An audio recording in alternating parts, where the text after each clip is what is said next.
The first strike does not have to destroy the port. It only has to start the clock. A drone reaches the waterfront, and a storage area ignites. Smoke rises over the cranes as crews move toward the damage, and defenses begin searching for the next inbound track. But the danger is not finished. While the port is still burning, another drone is already moving toward the same port. Not the same building, not always the same pier, not always the same warehouse. The same port. That means the cranes, the storage yards, the fuel points, the emergency routes, the repair crews, the harbor traffic, and the officers still trying to confirm what was hit. That is where the pressure begins. A port is not just a target. It is a working machine. Ships arrive, cargo moves, equipment resets, defenses reposition, crews repair damage, and command updates the picture. After a strike, the port needs time to clear roads, fight fires, restore power, move crews, reopen lanes, and rebuild defensive coverage. But a drone barrage attacks more than the infrastructure. It attacks that recovery time. Once that time gets too short, the port is no longer recovering after a strike. It is still dealing with the last strike when the next one arrives. That is the deeper failure. The issue is not only that Russian drones hit Ukraine's ports, the issue is that the next wave can arrive before the defenses, repair crews, emergency responders, and port controllers have recovered from the last one. The fire is still active. Smoke is still blocking visibility. Roads are still crowded. The damage assessment is still incomplete. And the next drone is already inbound. At first, the attack still has a shape the port can understand. There is a strike point. There is damage. There is a response. Crews know where to move. Defenses know where to search. Officers know which part of the port needs attention first. That kind of damage is serious, but it is still organized around one problem. Then the next wave changes the problem. Repeated strikes do not only create more damage, they interrupt the work needed to recover from the damage already done. A fire crew moving toward one burning storage area has to stop and adjust to a second impact. A road needed for emergency access may become part of the damaged zone. A crane that could have returned to service stays idle because the area around it is no longer safe. A defensive team that just searched for one inbound track now has to search again before it has fully repositioned. A port controller who is still confirming what was hit now has to decide what might be hit next. The port loses clean order. And ports depend on order. Cargo cannot move if the lanes are blocked. Repairs cannot begin if the area is still under threat. Defenses cannot settle into coverage if the next track is already appearing. Officers cannot rebuild a clear view of the port if the situation keeps changing faster than reports can arrive. A port can survive a strike when the damage stays contained.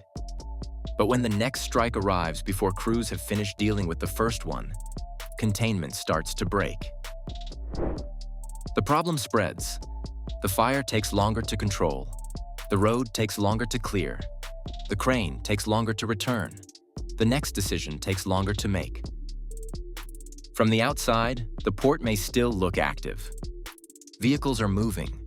Fires are being fought. Defenses are searching. Officials are coordinating. Crews are trying to restore movement. But activity is not the same as recovery.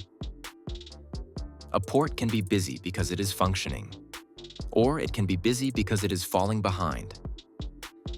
That distinction matters, because once repeated strikes shorten the time between response and recovery, the port is no longer choosing its tempo. The barrage is choosing it. The barrage does not need every drone to hit. It only needs enough pressure to keep the port from catching up. A drone comes in over the waterline. Defenses shift toward it. A team moves to inspect damage near the storage yards. Emergency vehicles are routed around smoke and debris. Then another track appears before the first response has finished. Now the port has to divide attention. Crews that were moving toward one fire are redirected toward another. Repair teams wait because the damaged area is still exposed. A road that should have carried emergency vehicles becomes blocked by wreckage, equipment, or smoke. Cargo movement pauses because no one can be sure which lanes are safe long enough to use. The weapon is not only the explosion, the weapon is the timing. It hits the space between one response ending and the next response beginning. That space is where recovery is supposed to happen.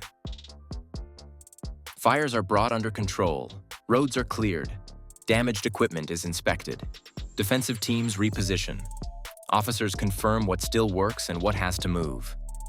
But if the next wave arrives before that work is finished, the port never gets back to a clean starting point. The next emergency begins with unfinished work still everywhere. A crew has not reached the site. A repair team has not been cleared to enter. A road has not reopened. A crane has not returned. Defensive coverage has not settled. The damage report is still incomplete. Then the next drone arrives.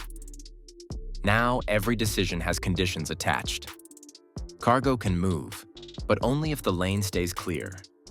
Crews can enter, but only if the area is safe. Power can be restored, but only if the fire is controlled. Defenses can reposition, but only if the next track is confirmed in time. The problem is that the threat does not fully pass. It returns before the port has caught up. That is how the barrage turns into pressure. The first strike damages the port. The second delays the work around it. The third arrives while crews are still moving through the first two. By the fourth, the port is no longer handling separate emergencies. It is working inside a moving emergency. The port is still there. The cranes may still stand. The roads may still exist. The storage yards may still be visible. Defenses may still be searching. But the next wave does not arrive against a fresh port. It arrives against a port that is still smoking, still blocked, still confused, and still trying to recover from the last impact. That is the action. The drone does not only strike the waterfront, it strikes the recovery work around it. The result is not immediate collapse. The result is that usable time disappears. At a port, time is not abstract. Time is the difference between a road reopening and staying blocked. It is the difference between a crane returning to work and sitting idle beside a damaged storage area. It is the difference between a fire being contained and smoke continuing to cover the lanes crews need to use. When that time disappears, the port starts making decisions before the previous problem is settled. That is when the cost compounds. The second strike is not hitting the same port the first strike hit. It is hitting a port already weakened by the first strike. The third strike is not hitting the same port either. It is hitting a port with smoke in the air, blocked access, tired crews, delayed repairs, and officers still working from an incomplete damage report. Throughput slows, repair windows shrink, emergency movement becomes harder. Crews spend more time rerouting, waiting, and reassessing. The port may still have equipment, but less of it can be used at the right time. That is the consequence. The defense is not only fighting drones, it is fighting the loss of time. Less time to see the next track clearly. Less time to move crews safely. Less time to clear the route. Less time to inspect damage. Less time to restore power. Less time to prepare for what comes next. Once that pressure takes hold, each new wave becomes more dangerous than it looks. Not because every drone is more powerful, because the port is less ready when it arrives. That is how repeated attacks create pressure without requiring one decisive strike. They turn recovery into backlog. Every unresolved fire gives the next attack an advantage.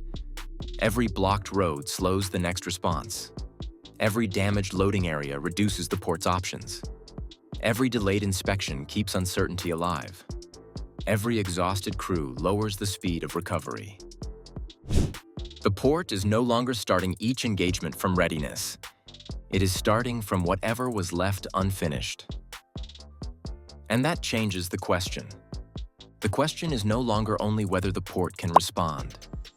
The question is whether the port can respond while it is still recovering. That is much harder, because response under normal pressure is one problem. Response while roads are blocked, fires are active, crews are split, and officers are still behind the damage report is another. That is where the port can remain physically intact while becoming less useful. The cranes may still be standing, but the rhythm that makes the port useful is being cut apart. The lesson is not that ports are vulnerable. Ports have always been vulnerable. They are fixed. They are visible. They depend on roads, cranes, fuel, power, storage, labor, harbor traffic, and coordination all working in sequence. The deeper lesson is about recovery time. A modern attack does not always have to destroy the target outright. It can attack the target's ability to recover before the next strike arrives. That is the shift.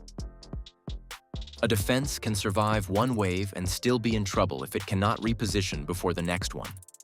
A port can survive one fire and still lose function if repair work never catches up. Officers can respond to one impact and still fall behind if the next impact arrives before the damage report is stable. Reset is not automatic. It requires time for crews to move, roads to reopen, power to come back, defenses to reposition, and officers to confirm what was hit. A drone barrage pressures all of that at once. That is why the core measure is not only how many drones were intercepted. That matters, but it is not the whole measure. The harder question is whether the defended port recovered fast enough to face the next wave. Did the fire response finish? Did repair crews get access? Did emergency routes reopen? Did defensive teams regain coverage? Did command regain enough clarity to make the next decision? If the answer is no, then the attack has achieved something deeper than damage. It has changed the condition of the port. The port is no longer functioning between attacks. It is functioning through them. And once that becomes normal, the weakness is no longer one exposed warehouse, one damaged pier, or one burning storage yard. The weakness is the recovery cycle itself. A port under repeated pressure can look active while losing time. It can look defended while crews are still out of position. It can look operational while each new wave pushes repair, movement, and command further behind. That is the doctrine. The strike is the visible event. The reset failure is the actual failure. Russia's drone barrage does not have to erase Ukraine's ports in one night. It only has to keep hitting before the port is ready again.